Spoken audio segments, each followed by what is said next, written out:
907 Gamers being a good making new friendships, especially with how friendly and open-minded the group is? Tons of places or groups on the internet, but there's not as many that are just like so game oriented like this one. It's like a big family and we help each other, and now we're starting to be able to help the community. I really dig being part of that. That's a cool thing.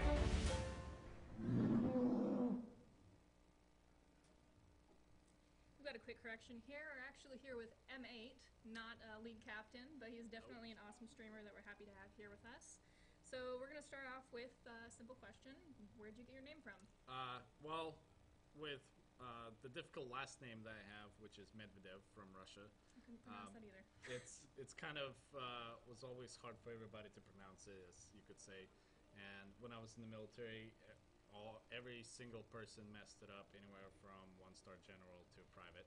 And so where the nickname came out from is actually my last name starts with an M and it has 8 letters.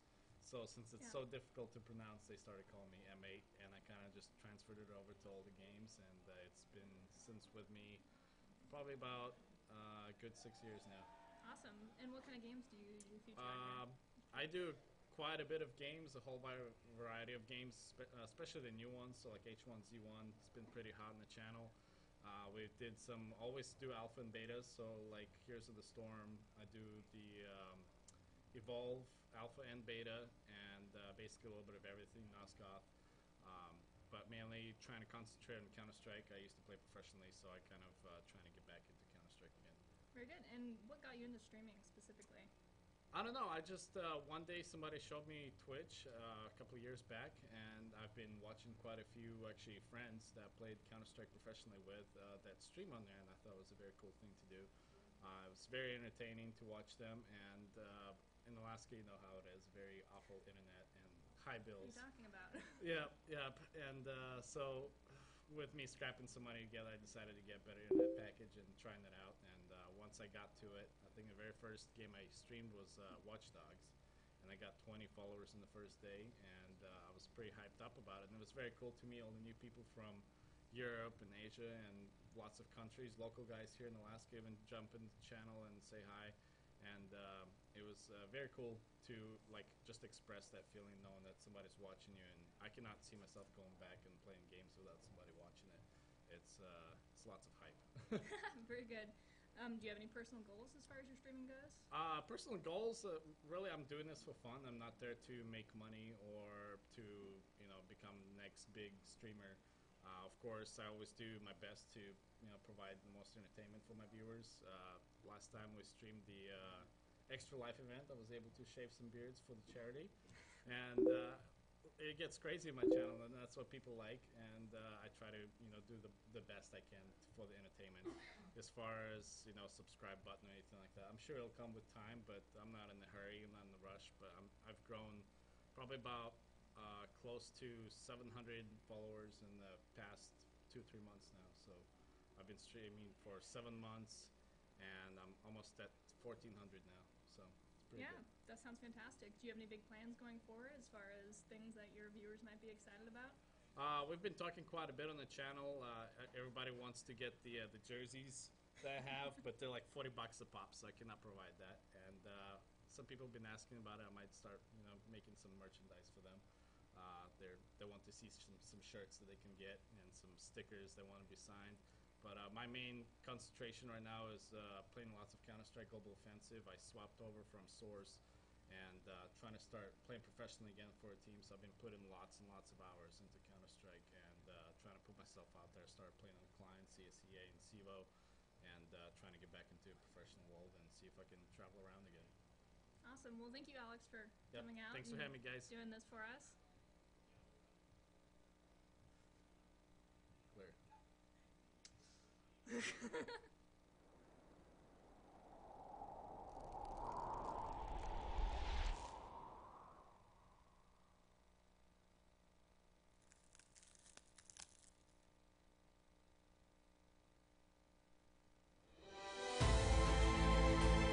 Seven Gamers is really special. There's not really another gaming group like it. everyone's kind of got this community teamwork ethos, and I think I really like that about Alaska. It makes this gaming community work. I can't tell you how awesome that feels, just to be like, man, this is really going somewhere. And we've really got an awesome community. We can do big things together.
.907 Gamers being a good making new friendships, especially with how friendly and open-minded the group is. Tons of places or groups on the internet, but there's not as many that are just like so game oriented like this one. It's like a big family, and we help each other, and now we're starting to be able to help the community. I really dig being part of that. That's a cool thing.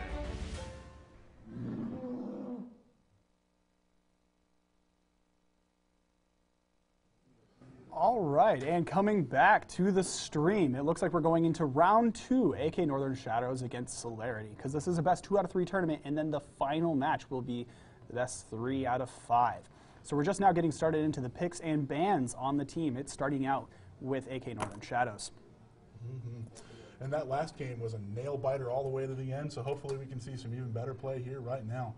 I don't know about you, but I, for one, am looking forward to it. That was just, those plays and those counters back and forth, everything was exciting. That's just one more reason why League of Legends is one of the premier games in the world, and we're going to see some more excellent play here today from some talented Alaskan gamers. It's definitely a climbing game as far as coming into the attention. Not only is it like the fastest growing game, it's the #1 game being played in the world, and then also just getting such a huge amount of spectators and also viewers from around the world. You know, for the World Championships and the LCS and all the different professional teams going up against each other. And so as far as this game goes, moving into the picks and bans, it seems that we have some very similar bans and picks. The first ban from the blue team, which we do have the Northern Shadows, I believe, moving into the teams. And Northern Shadows is the purple team this time. Okay, so they're on the red team. So they did are on the red side, which is switch. the top side. Yeah, so they've switched sides. And we are seeing some similar. Look, they banned that Lysandra from last game. I can see why. She was a lockdown choice. Yes, that CC was tremendous. Yes, still banding out the support brand. Surprisingly, that being such a main pick for Celerity support, just really wanting to just kind of get him up and out of there. And then also moving forward, the Udyr ban, which is definitely a direct ban towards AK Northern Shadows. Yeah, Sejuani, that's a really good ban. I mean, Sejuani, I want to say in 90% of the team fights made a difference in that last game. She was instrumental in a couple of them at least. Oh, I saw absolutely. those Qs over the wall and stuff, those ults. Yes, yeah. Her ult, I want to say every single time either landed more than one person, which we saw a lot of, or it locked down the Vigar or the Graves. And a lot of them were on the Graves and Braum, which was a huge difference because it finally caught up as far as their team moving forward and advancing and killing that sort of fed early game to mid game AD carry. That's a true story. And we got Gnar as the final ban. Gnar as the final ban. And Vi being picked up. Vi is a very, very strong early game jungle. One thing that we didn't see last game was, the assassin or early burst damage focused junglers. And Graves is another pick. Now, I guess they must have been. Now, Graves was picked last game, and he was used to devastating effect. So I can see why they'd pick him again. Yep. Vi jungle on the other hand. And Jarvan being is that a J4 support? Is that what's happening there? No, that's definitely an early pick for the jungle. They will definitely be trading that. Yeah, I have to agree with you. But we're used to, as I said, we're used to these differing opinions and these differing what are called metas. That is to say, the meta game where you're trying to get into your opponent's head a little bit. So, you know, don't discount anything crazy you see here today. Yeah, you might see the brand kind of going against the meta, but I'm pretty sure Jarvan, it being so strong of a jungle or a top lane, that's where he'll probably go, especially to even out that Vi. Vi has one of the strongest solo game camping sprees and also just damage. The ability of like her max cooldown being like 11 to 12 seconds on her Q. So she runs in with her Vault Breaker, giving that huge gap closer and that burst damage. And then when she lands that third auto attack, she Qs into them, that's the first. Punches them once, and then she can reactivate and just essentially just reanimate for her second attack, getting the third part of her burst with her E, the concussive blows, and just landing huge burst on the lane, whichever she's ganking. I'm really fond of this Team Celerity pick of Caitlyn and Thresh for bot lane. That's a potent combination. Thresh in particular is a very strong support champion. He's got a very strong kit. I was having this conversation today with regards to, I personally believe that Blitzcrank is also an extremely strong support. He's not getting picked this game, but I feel like Thresh might be better for the way Celerity plays because he plays more towards the team fights. Right, right. Blitz is definitely one of those early game into mid game, even possibly a late game pick. But as far as when the team fights start happening, he's really the ones that's trying to be sneaky in the shadows, maybe even trying to flash, do that grab with that rocket grab, and trying to just pick out one squishy player. Because if he does land it, that can decide the entire team fight. Thresh is very similar because he lands that death sentence. We got a Scion coming on. We got some noise coming out from the audience. Apparently a play had been made from one of the other games. But Scion being a very good pick. I believe that the Jarvan will go jungle and the Scion is top. Scion is known to be a very potent top lane pick. And it also seeming to be one of the That Is Sonar, aka Northern Shadows, main top laner. One of his good picks. Yeah, that's definitely, and that's a good pick no matter what, because it's going to be difficult for most top laners. I'm curious who the player known as Jax is going to pick to counter that Scion pick, or at least mitigate it somewhat. Absolutely. That's going to be Renekton, huh?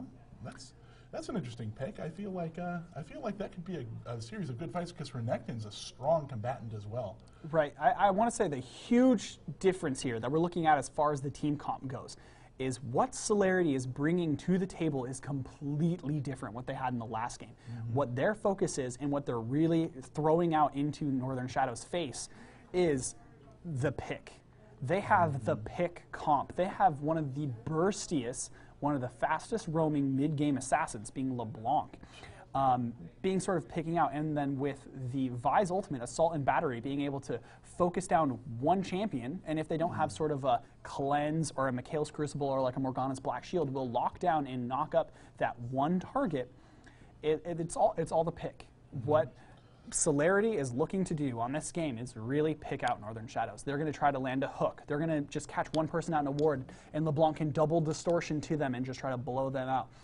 Vi, Flash, Vault Breaker, Assault and Battery. It's just going to be locking down that one person, where Northern Shadows is still kind of going towards the AoE. Like their previous game, they had the Hecarim, they had the Vigar lockdown. Now they have Kennen AoE ult, which is he does a kind of a passive build-up damage, but also with that it did get a buff in the last patch where his W, it actually doesn't have to have a passive stack to actually reactivate. If they're inside the area of his ult, he can hit his W and it'll lock in that damage and it'll add a passive stack to him to where if it's the third one, it'll land that stun. So Kennen having the AoE, Jarvan having the AoE, Braum having the AoE, and Graves, as we saw, the early game damage, the build up, the ramp, and his AoE burst damage is there on Northern Shadow's team.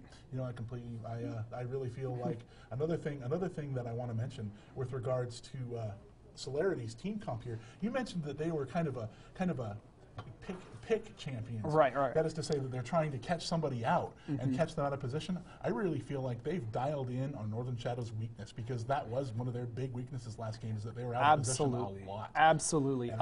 It was one of the things that we had mentioned, is that we didn't know the communications that was going down, but they feel like there was 3-4 people sometimes that were just kind of trying to focus in on trying to make plays that were very unnecessary. Their team is not ready to follow up on. And so I feel like Celerity witnessed that. They saw that they weren't really grouping there correctly, or even trying to advance forward into team fights 100%. And so they're really trying to batten out. And also we saw the ward coverage in the early and the mid game. They feel like if they caught him out and if they were trying to clear wards that weren't even there, that they figure, hey, we might use that to our advantage.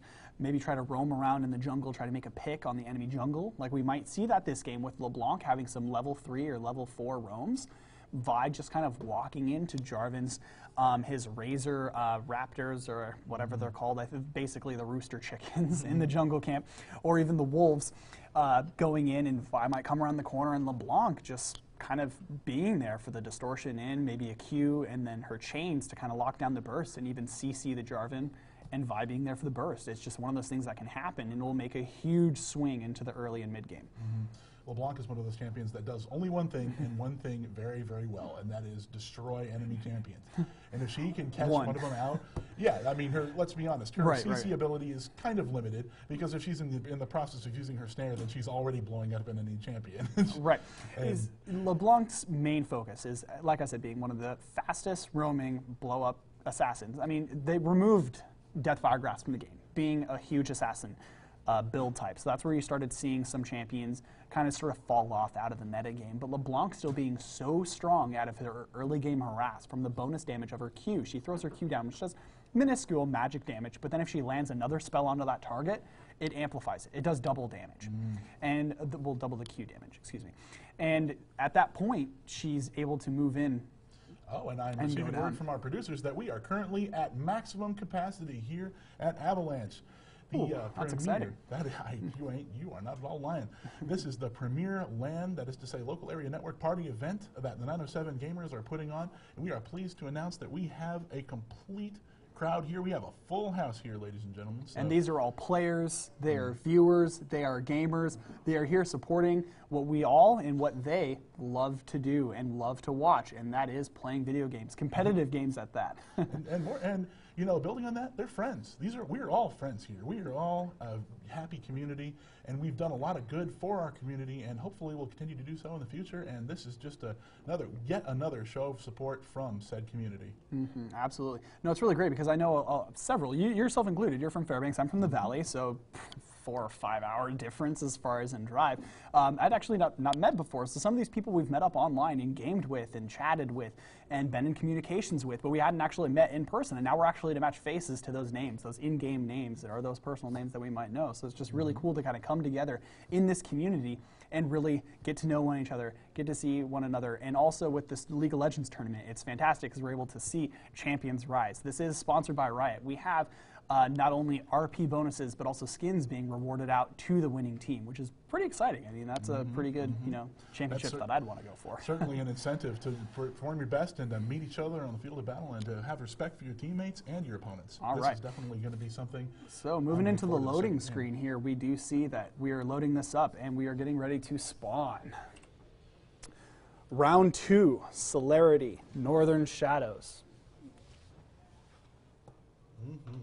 So we are currently waiting on the other teams, both teams, to spawn their champions and start their builds, and we will continue the process all over again. We will see some excellent play, and I don't know what's going to happen this time, but as I said, we're looking forward to Celerity probably reacting to Northern Shadows' game plan, and Northern Shadows doesn't appear to have a different one. They're just kind of trying to double down on what they did previously because it did work a little bit for a little while, so hopefully they'll... It definitely worked in the early game. It absolutely worked in the early game. One thing that I'm actually really curious to see is if they're going to try doing some level 1, so to say, cheese, or some level 1 team fight. I love seeing that happen. Yeah, some of the invades or something. Yeah, I'm looking forward to it. Oh boy, I really feel like that may actually work in Northern Shadows' favor if they double down a little bit. That might be an unpopular opinion, but they had a couple of moments where they could have easily secured the game and increased their lead because they had a sizable lead for a while. It felt like they had a different, maybe not necessarily in kills, but they had a gold advantage, and they definitely absolutely. Oh, here we go. The face check from the Vi being grouped up with the Braum passive, and it going to the AD carry Graves. Okay, so that once again was creating such a difficulty last game, just building into the mid game. Was Graves getting ahead in lane, and right there he's able to back and buy possibly a longsword and also a health potion to the bot lane, which makes a huge, tremendous difference in the laning phase.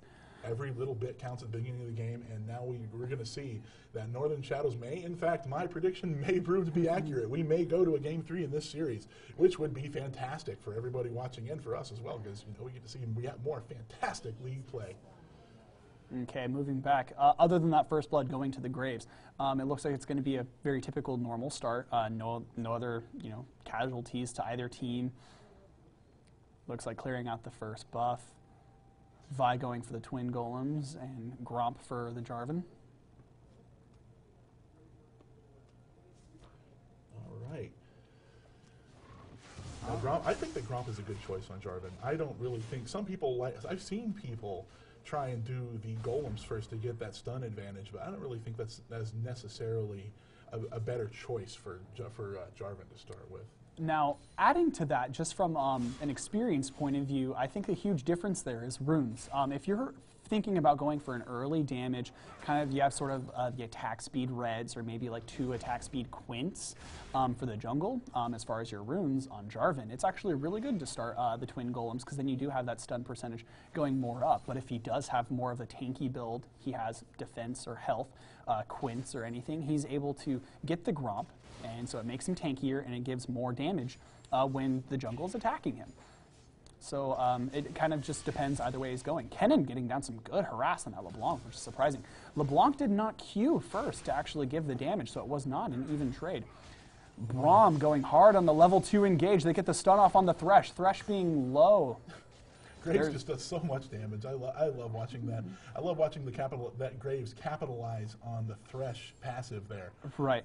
Team Celerity really tried to counter him out. They had the Sivir last game, which was definitely scaling. The Sivir from last game had a little bit more of the scaling, where Caitlyn is, kind of matched in the early game, but she still does not come nowhere close to Graves' early game damage, but she has the range to really poke down and better in trades against enemy AD carries. But that's what they were hoping for to kind of counter the Graves. But Graves getting that early kill, really showing that, even if you're Caitlyn, I'm still going to out-trade you. Mm-hmm. Caitlyn's traditionally one of the safer picks for AD carry, and that must be what they were trying to do. You take advantage of her range for her basic attacks and her ability to farm effectively, as well as her passive, and just try and kind of hold the lane off, maybe freeze the lane a little bit against this Northern Shadows team, because they've seen the measure of their opponents and they know the damage they can inflict. Right. Thresh missing the death sentence there, his hook. So not being able to kind of go for any early fight or trade in the bot lane. To be honest, I'm really curious about how well Kennen will do against LeBlanc. I've never seen that matchup before, but I know that both of those champions individually are powerful champions. Oh! LeBlanc getting that early trade damage. Kennen having to flash. Ignite going down. Also following. Kennen not... Oh, he's focusing the wrong target, and the kill going to LeBlanc in the mid lane. That is one thing that LeBlanc will do. Her passive, when she gets below a certain level of health, will cause her to form a body double. Only one of them is the correct champion. If you destroy the other one, it just disappears. Absolutely. So that's definitely something that Kennen will have to pay attention to in the future, because otherwise that'll happen. Right. Now, as far as from an experience point of view, the play-by-play of 1v1 dueling in the mid, Kennen has better sustained damage against the LeBlanc. LeBlanc is total burst. Sion having to flash. That was a good gank from Vi. Vi knowing that she can now come top again to focus the Sion, because he did have to blow his summoner or the flash. Yeah, bot lane looking to advance. That Graves going down. The exhaust having to go down so the Thresh doesn't die to the burst. Lantern going out. That dark passage saving Caitlyn from taking any unnecessary damage. But continuing on with the mid-fight battle, Kennen, it is an interesting pick. It's not seen a lot, especially going up against a LeBlanc. Usually you'd see another kind of bursty mage like an Ahri, or maybe a Lux that has the burst but also the shield to kind of negate some sort of damage that's coming in. Kennen's really one of those focus that he has to build up his auto attack, so he gets that 4th auto attack buff, so the next one provides the bonus magic damage, passive stack, so then he can then reactivate it and then even advance in with his E. So then coming in with his kind of electric charge, he kind of advances in to where LeBlanc either has to choose to turn and fight him, where she is going to get stunned, or distortion away, which is basically negating some of her own burst. And now we're seeing a little bit of action mid. So Jarvan looking to move in, misses the catch on LeBlanc. LeBlanc throwing the burst down, Jarvan getting stunned out. Jarvan in a very bad spot. LeBlanc's spells are going to be back off cooldown in a little bit, but still not moving forward. Kennen trying to burst the Vi. Does get some good damage. Both jungles getting a little bit weaker, returning to their paths. Oh, look boy, at that. The Thresh. roam from the Thresh. LeBlanc going in. She has more burst. Is she going to land this? Oh, that's Doggy it. on the chains. Doggy on the leash. Is she going to be able to get it? Her mana's low. Does she have the Q? Auto attacks going in. Oh! And LeBlanc with a second kill. Now, this is a point where Kennen has to rethink his game. The calm down from the celerity, the Roma Thresh was so good. Comes in from the Tribush, through the jungle, just no vision from the blue side, no side from Northern Shadows. Was able to roam up and just land the hook on the Kennen without any suffrage, and Kennen's flash already being down from a previous advance. That was a fantastic hook, and I really think that I didn't see whether or not, Renekton. Renekton decided it wasn't a good idea, and I agree with him on that one. But Yeah, didn't want to dive too hard on the Jarvan, but did lay down some heavy burst. Is Jarvan going for the CC? Goes in. Renekton having to flash. I think that I really think that even if bot lane had called me on that one, MIA, with regards to Thresh being missing, I really think that they should have followed up, or at least made certain that Kennen wasn't in a position to get caught like that, because LeBlanc is not a champion you can make a mistake like that against. Well, the huge thing also in this point is ward coverage. We had seen it before. There had already been several ganks going through the mid on both sides, and there's already been an advance and a death in the mid lane. So as a solo laner, when you die, or even if you get a kill, but if there's a point where you back and you shop, you need to buy at least one ward. In my personal opinion, if you have 100 gold, buy the pink ward. Put it in a spot near the Dragon Buff. Ooh, Jarvan going down with the Vi invade. Vi going in, saved by the Dark Passage by the Thresh. Looking for a risky invade for the blue buff, but her not being level 6, definitely making a difference where Jarvan was able to kind of combo in and do some significant damage. And one thing that we noticed with Northern Shadows last game is their ward coverage was just kind of poor all It was game. lackluster. It was definitely lackluster. And so continuing on my point with that, it's just as the mid lane, if you go back, you have a deficit, you need to purchase wards. Wards will keep you alive. Wards will also get you kills. That's where you're able to pick people out. And so even if you die, even if you get a kill, bring some wards back to lane. It will help. It helps your team, helps the jungler, it helps everyone. That's what ward coverage, I really feel, is one of those things that separates the good. Ooh, LeBlanc advancing in. Kennen having to ult.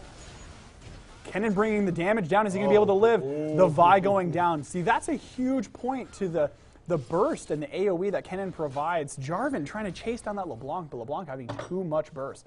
Kennen getting out with less than 100 health. See, that would have been a huge, huge comeback if Jarvan was actually able to escape and just kind of left it back. But unfortunately, just an even kill trade, but LeBlanc with the double buffs. And Jarvan probably shouldn't have pursued either. He probably shouldn't have chased. That's another thing that definitely separates players, is that tendency to chase for those kills. You got to be willing to play the objective and not necessarily chase after that easy kill. Absolutely. It might not be as easy as you think. And especially the big difference there is that he did have to use his ult at the blue side and the blue buff. He had to use his ult. His ult was on cooldown, so he should not have tried basically chasing down this carry that already has kills, that already has damage, and he tried chasing her down when he didn't have all of his damage. Oh, Thresh doing some interesting plays. Interesting catch there. He tries to kind of harass down without an AD carrier, without a jungle, the enemy team, and just get it thrown right back in his face. Braum throwing the Q, the passive, the ult, and the Graves damage that he has from his early kill. And his BF sword. Yeah, and Braum and Graves both stood outside of turret range, and so they didn't take any turret shots at all, and they were able to murder Thresh with impunity. Basically. That was a really interesting play coming through all the way across. So we definitely see some plays going in on both sides. Plays are being made. Mistakes are being made on both sides. And so it's interesting to see where it's going to lead with the laning phase and the mid game and the team fights. I really like watching. I've never seen a Renekton versus Sion matchup. It's just one of those matchups I've never seen before. I have to admit that Renekton was a wise choice against Sion. He seems to be able to get in, engage, do significant damage, and get out before Sion can do anything about it. Ooh, heavy burst coming in from the LeBlanc, locking in the Kennen, but not being able to get the kill. Kennen will have to back at this point. If he stays, it'll be very risky because LeBlanc's ultimate is on a very short cooldown, even shorter when she gets the bonus 10% CDR from the blue buff. So she's definitely in a position to capitalize both in lane as far as pushing and getting that extra. Kennen sticking around, being very, very, very, very greedy, having to use his E to dodge the chains. Does not want to be caught on a leash. Kennen has a lot of mobility for a champion, but that will eventually run out against a LeBlanc, who's known as one of the most mobile champions in the game. Right. So that's a dangerous game he's playing. And Thresh looks like he's Thresh getting caught trying out. to, yes, Thresh again for being in place. That's very interesting because he doesn't need to be in the Dragon Pit. He throws the flash. ward down. Ward for the Renekton teleport. Scion already going in. The Renekton burst going on the Braum, surprisingly, instead of the Graves. Oh, and the Graves Vi got was there to caught out. follow up. Graves going down. LeBlanc then going down. Kennen for the AoE goes in and out, catching out the Vi. Oh my gosh, what a fight. Braum nearly going out. Braum falling. Renekton getting the kill. Oh, Jarvan getting the kill. Northern Shadows is really that focus on Graves will probably prove instrumental. Spectacular. Spectacular. That is what I was Oh, describing in and early Zion game. catches The Caitlyn. Thresh being a good peel. Does he have it? Does he have it? They're going to die. Oh, for the it, for sure. Q. And the Kennen flying That in with the ace. Shuriken. An early ace, a 12-minute ace. Jarvan actually getting Didn't executed. even touch Jarvan. No gold going down. That's such a swing. Such a swing for Northern Shadows. Northern Shadows is taking an early lead, and I really think, look at that gold advantage. They have an almost 4,000 gold advantage. Right. That will prove instrumental. I really think that Northern Shadows is taking an early commanding lead. I think that perhaps, I'm not necessarily sure I'm not sold as to whether or not they're doubling down on their strategy the previous game will prove to be successful, but I really think that they're capitalizing on Team Solarity's mistakes And so now they're in a position to where they're going to have a hard time capitalizing on that dragon. It shows that where the strength was before, Celerity had the early advantage. They had the Graves lockdown, and their team comp was once again with the team. It's with the team AoE, lockdown and engage, where Celerity on the blue side is actually just on the pick, and we saw that. We saw the Vi fly in, focus the Graves, burst the Graves, and Graves fell very early in that fight. And that shows the strength of Celerity. But however, when they group and they're faced with the AoE, they not only faced the Jarvan EQ combo for the burst, they faced the Kennen AoE and the Braum passive lockdown. It's really just that comp and that AoE lockdown damage that really won them after their AD carry already fell. It really does seem like they're both playing to their strengths here. Yeah, Jarvan picked up a lot of kills, so him actually going for a more damage build rather than a tankier build.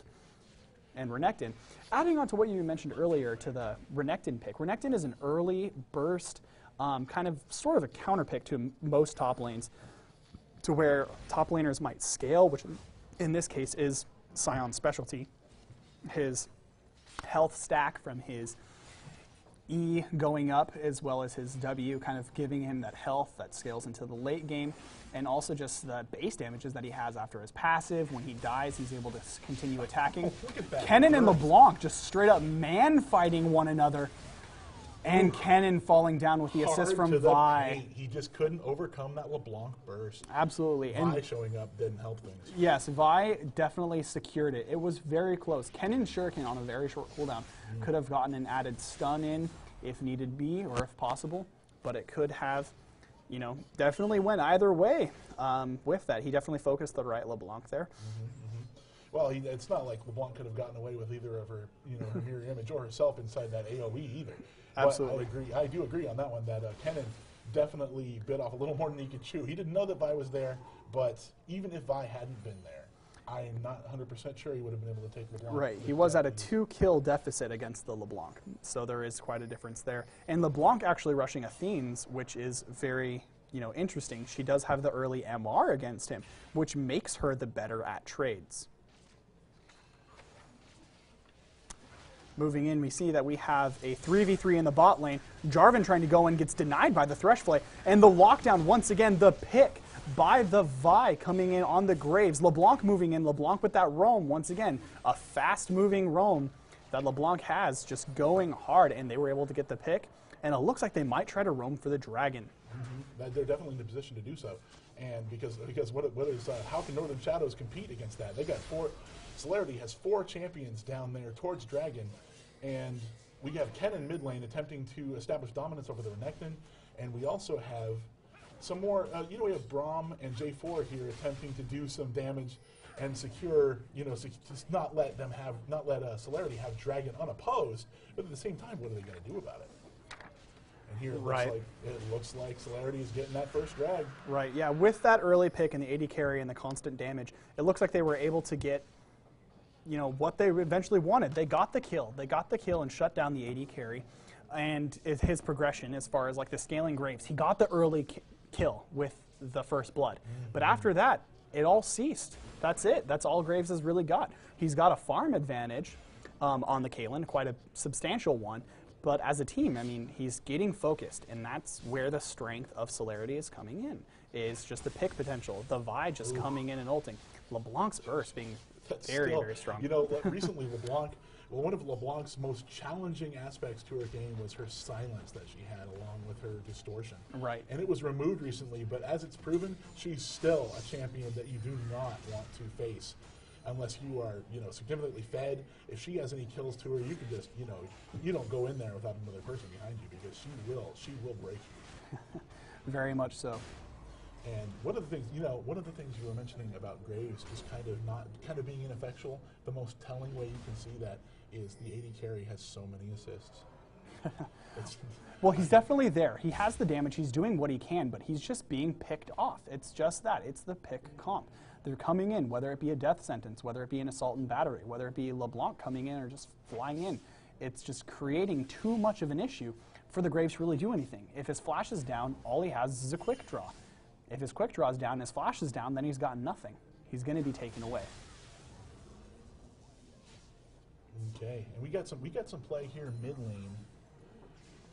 What is that, Renekton and LeBlanc, but I'm not sure what Ken can do about it, to be honest. Right. By himself, that is. And with that, I mean, the top lane has fallen. You know, Renekton doesn't necessarily want to stick around top lane and pick on fights because he doesn't really have the manly burst to really burst down Scions. There's no point for him to really sit down there and harass and poke down Scion because it's not going to really add up in a kill unless Vi's there. But Vi being there is going to give the map pressure for Jarvan to gank mid or gank bot. So what they're doing is just having Renekton do what he wants, roam around, farm, keep up his experience, and then that way Vi is able to go where she pleases. And at the same time, if they want to go for mid or if they want to go for bottom and take down those towers that are still up, Renekton is there to help. Add extra damage, add extra tank, and, you know, help the engage. You know, one thing I really like about Renekton, especially in a situation like this. Oh, flashes in, but catches a stun. Yeah, nothing really happened there. Continuing with what I was saying, one of the things I really like with Renekton, and I think this kind of coincides with what you're saying, is Renekton's kind of a scary champion, and he can provide lane pressure wherever he goes. You see him show up, and you have to respect him because he's got tons of burst and he's got tons of mobility, and that's always a dangerous combination. So I think that you're right on the money with that, with regards to him allowing Vi to go wherever she wants, and that's crucial to their ability to control the map and to control objectives. I really feel like, you know, Team Celerity's on the back foot at this point because it looks like Northern Shadows is fulfilling all of the things they need to do. They have the tower advantage with 2-1. They have the kill advantage 8-6, and they still have a significant gold advantage. Absolutely. So here I am cracking open another Red Bull, looking to continue on. Breakfast of Champions. Red team having quite a big, Vi having to flash out. Engage goes in on the Jarvan, blowing up the Vi. So some of their pick potential is going down. Here comes the comp. The comp of the AoE. Kennen flies in and does what he pleases and goes away. Renekton surely might follow. That Kennen ult really. The Kennen ult, the Jarvan engage, and the Graves AoE damage.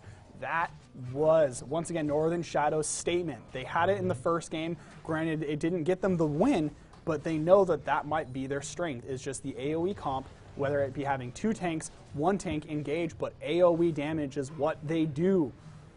Perhaps Celerity attempting to react to that may have proven their downfall. They could have, you know, they could have done the same thing they did last game.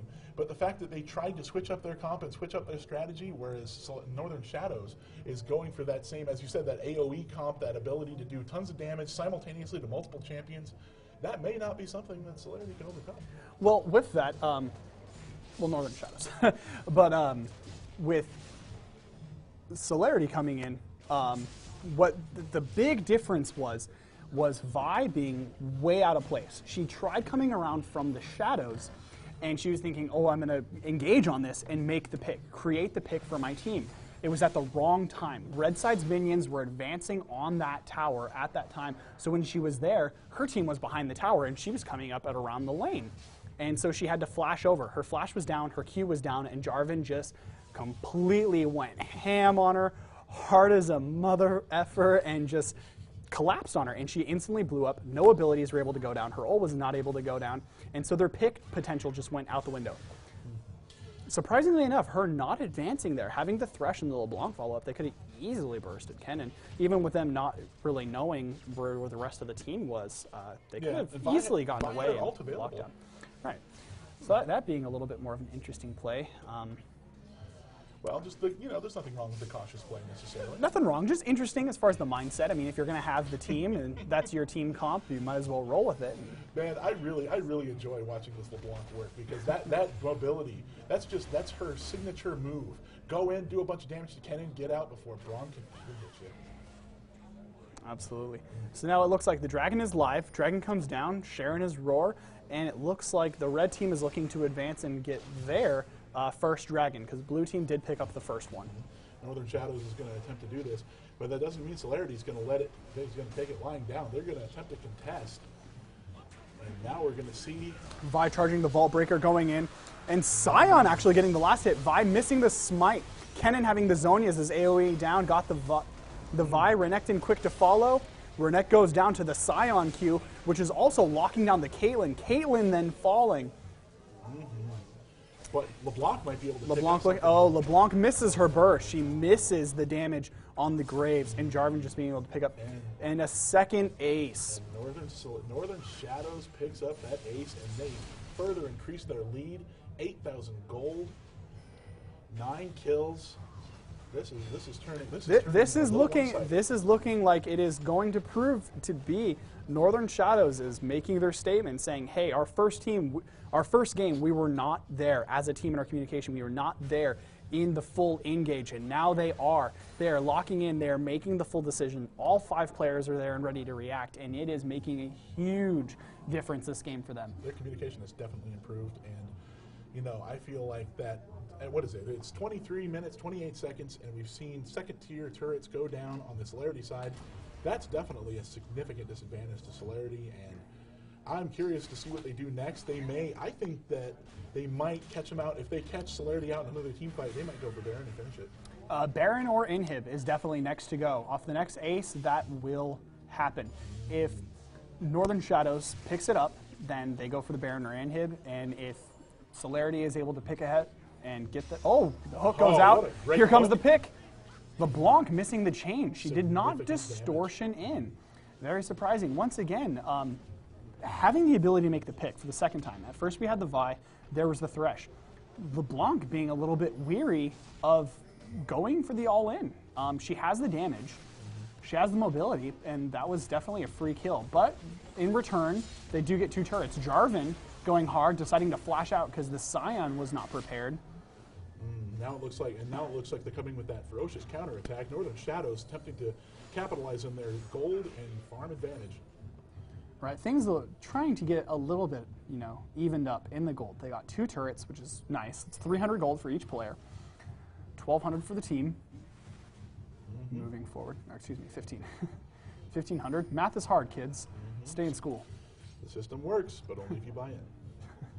So we still have an 8K, that is 8,000 gold advantage for Northern Shadows, and we still have that 9-kill advantage. That may still prove significant, although, as you were saying, they're attempting to shore up their weaknesses on that front. Team Celerity is rather. Right, them having the pick, the Caitlyn with the range damage coming in, Thresh with the hook, Vi with the ult, Renekton for double dashing in if his E hits an enemy. Just trying to lock down one squishy is proving to be very hard with the CC. V5 down here because we got all 10 champions down here. Ooh. Hook missing. Hook knowing that they're on cooldown. Braum looking to advance. Misses the Q on the LeBlanc. Whistles through hair. Hits that trap. Takes some free damage.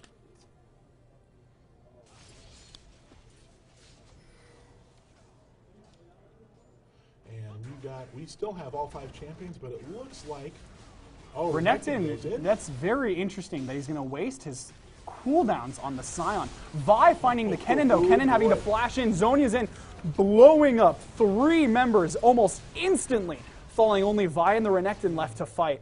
Vi then falling, Renekton trying to dash through, maybe to safety, locking in with the Jarvan, and a third And one thing ace. to point out is Graves wasn't even in that fight. That is a great thing to point out. Graves just splitting just shows the dominance that Kennen has. What turned out to be a questionable pick in the laning phase, dying twice to the LeBlanc, showed out to prove to be substantial in the team fights. He flashed and went in with the electric charge, surging in, ulting in, and then Zhonya's locking down 3 members and killing them instantly. Was tremendous in that team fight. Even with Vi doing the pick, essentially. She got the Q, she landed, she did the burst, and afterwards she didn't get the ult on. Kennen just flashed in and did what he pleased and did tremendous amount of damage. And Kennen definitely took advantage of that AoE damage. And I would think that Celerity would learn not to bunch up by now, but you know, that's a hard lesson to learn. And it really cost them this time. They have an open inhib now, and that could very well, if they lose another bad team fight like that, who knows what will happen, but it won't be good. Right. One huge thing that we're going to be witnessing here is just the team build. The team build on Northern Shadows is spectacular. You have a super tank top, Scion. He has 2, 0, and 12 in his build, and he went for the late Warmogs. Warmogs is one of the strange items that you don't see a lot in the metagame because it's a very slow build. It costs a lot of gold, and it just gives you a bunch of health, but it scales with Scion's passive, you know, being able to farm up, get more passive, you know, maximum health, and on top of that, he has the Frozen Heart. So he's shutting down the attack speed of the Caitlyn on the enemy team, and also the Vi and Renekton. So he has that slow build that's proving to be a reward because he has not died, he hasn't been shut down. Graves Jarvan making a surprising pick on the Thresh. Thresh is trying to ward out and is falling to the Braum and the Jarvan. Thresh got caught out, and that was, I really think that perhaps Celerity's getting caught out a little much because they're losing the mind game. They're losing the mental aspect of the game. They're becoming undisciplined. Absolutely right. At this point in the game, where you have so many lost team fights, you can't just let the support ward by themselves. It doesn't matter if Thresh is a tank support. It doesn't matter because if he's all alone and there's 3 of them, he's going to die. He's going to get focused. And it looks like Northern Shadows picks up that second dragon, and that's going to be another significant advantage. How much of a gold advantage do they have now? Is that a 12,000 gold advantage? Yes, that is 12,000 gold advantage for Northern Shadows. That is significant and cannot be understated because, as you were saying earlier, with regards to their build, that allows them to have better items more quickly than Celerity will. And their team builds kind of going together. But with Scion being the super tank, it gives leverage for the Jarvan to actually build damage because Jarvan got some of the early kills. He got an early double. I believe he actually got an early triple in one of the engages, or might have been an unofficial triple. But with that, he ends up going Triforce, which you don't see on a lot of Jarvans, especially out of the jungle. Normally you'd see maybe like a Hydra, or they'd go for like a Black Cleaver, but he went for the full-on Triforce, which is very surprising that you see out of a Jarvan. But just with the tank Scion, he basically does what he pleases, and also the Braum. So the tankiness is there for his team, which allows him to do more engage damage with the Kennen. So he has the Kennen's back on the full hard engage. So we see the Celerity people gathering around the Baron. I thought for a second they were going to attempt to do Baron, but they must have decided that it wasn't a good idea because they didn't have map vision. They didn't have vision on Northern Shadows, and I can't say I blame them. That is the wise, safe choice, especially when they're as behind as they are. Absolutely. Absolutely. No, it looks like just in case, because they're behind, they wanted to have vision out if Northern Shadows were the ones to actually just straight up go for it. At this point, I hate to call it in favor of one way or the other, but I'm not sure what Celerity could do to contest against Northern Shadows if they went for that Baron right now. You know, there really isn't. They really would have to make a masterful pick. That's their comp, that's what they can do, and that's what they have to do. They cannot beat them in a full-on, full health, full cooldown 5v5 against them. With the gold deficit and the comps themselves and the champions that they're running, they can't win that way. They need to find a champion that's, you know, late coming to the group, like for farm. A champion that's just caught out at a position. It looks like what's going to happen here is that Northern Shadows is going to, it looks like Northern Shadows is going to take Baron, And Oh, the knock of stopping Scion's Stop the teleport. Right, so it looks at this point, it's what you would call a base race. Celerity just looking to burst down and just get as many towers as they can, possibly an inhibitor. They have, well, the Baron giving you the improved recon, proving that they're not going to get the inhibitor. Jarvan locking down the Renekton. Renekton not being able to get out. Kennen a little bit greedy on the ult. Wasn't necessarily needed, but hey, that's... When you have an advantage like that, it's not necessarily a bad thing that he wasted Right. it, but it was definitely a waste of it. Right, it was questionable. It was, but you know, when they have an advantage like that, you're allowed to do things out of conceit and hubris necessarily rather than necessity. Absolutely. And Northern Shadows is now they're in a position to press. They're going for that 5v4. Renekton still has 13 seconds, on his respawn timer. And Right, now they're Jarvan just- with the exhaust on, still going hard on the LeBlanc. LeBlanc having to distortion away. Looks like it's going to be a double inhibitor down because they're going to transition to the bot lane right here. That pivot down is going to prove costly for Team Celerity, and Northern Shadows is just doing whatever they want. Now, if Celerity was able to make the pick before, it could have caused them a difference, but now that they're in full turtle mode, at most times when games are like this, double inhibitors down, it looks very, very grim as far as the chance of comeback is just going to get smaller and smaller because the Baron buff up and the tankiness of that Scion look, he puts his shield up and is able to tank the turret without it even touching his base health. It's just being such a grim game. The only thing that they could really hope for at this point is hold out what they can. If Northern Shadows gets very greedy and goes under double towers and dies, that might be the turnaround. But at this point, it's really going to be see if they can make the pick. See, it's these mistakes that they're making that's going to cost them. And I was saying last game, and this is something that happens is these teams, they'll make mistakes and they compound those mistakes with other mistakes, and it becomes progressively harder for them to come back in this sort of situation. And that's what we're seeing with Celerity. Celerity is going to have to work correspondingly harder in order to perform the same actions versus Northern Shadows that might have worked previously when Northern Shadows wasn't as fed, farmed, and on top of their communication game. And Right. they just Right, 16 gold difference now at this point. 16,000 gold difference between the two teams. that's a needlessly large rod. That's a ton of different items. That's a significant difference for every single one of their champions, not just one. Right. So at this point, it's a really big surprise to see that they're fighting it out. They're pushing it out to the extent that they are. Looks like they're going to be going for the dragon. That's going to be coming up in 47 seconds. And Oh yeah, and again, the same thing with Baron. Celerity can't contest because what will happen is they'll attempt to go in for it, and it will cost them. They may or may not get it, but they'll definitely lose some people to Kennen, Right. Kennen's powerful AOE, and Scion's just inability to be killed. right, and these super minions definitely causing us an issue, which just gives the map pressure to Northern Shadows tenfold. Scion still has a perfect game. I always I enjoy seeing people have a perfect game just because it's always interesting it's always interesting to see just because you rarely ever see it. You rarely ever see somebody go a whole game without dying, and yet that's what we're seeing. And what that speaks to is Northern Shadows' lockdown dominance and that I think it's a perfect Scion build. I think that his build right now is tanky, and it allows him to do whatever he wants. Right. At this point, you'd see the only other thing that Scion really needs, and maybe one thing that I'd question, which it has its ups, it has its down, is the Banshee's Veil over Spirit Visage. Now, with Scion, he does have some auto attack. He does have, with his Warmogs, a lot of health regen. So once again, catching out the Renekton and it going down. Once again, that's just not having the vision out. Renekton's too far ahead. He doesn't have his team behind him. At this point, I think we might be. It's a fairly closed game at this point. It looks like we're going to be going into a game 3, which is exciting. We're going to see the best of the two teams come together. We don't know if we're going to see a new comp. Some lockdown. I think they both have the measure of each other now.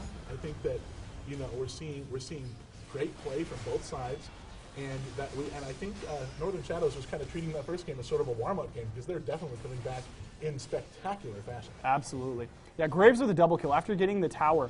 You're seeing Scion tank like a boss, so to say. Kennen going in and falling. Graves able to get the pickup. just nothing Unofficial. Celerity Oh, can it's an do. official triple kill. Can he get the penta? Are we going to see a penta? No, he goes down to the Renekton. LeBlanc having the distortion back away. Renekton trying to out. Nexus being surrounded by super minions. It looks like this is the closeout of the game at roughly 36 minutes. That is game 2. Scores 1-1 for Celerity and Northern Shadows. 27 to 10 kill advantage for Northern Shadows. Definitely.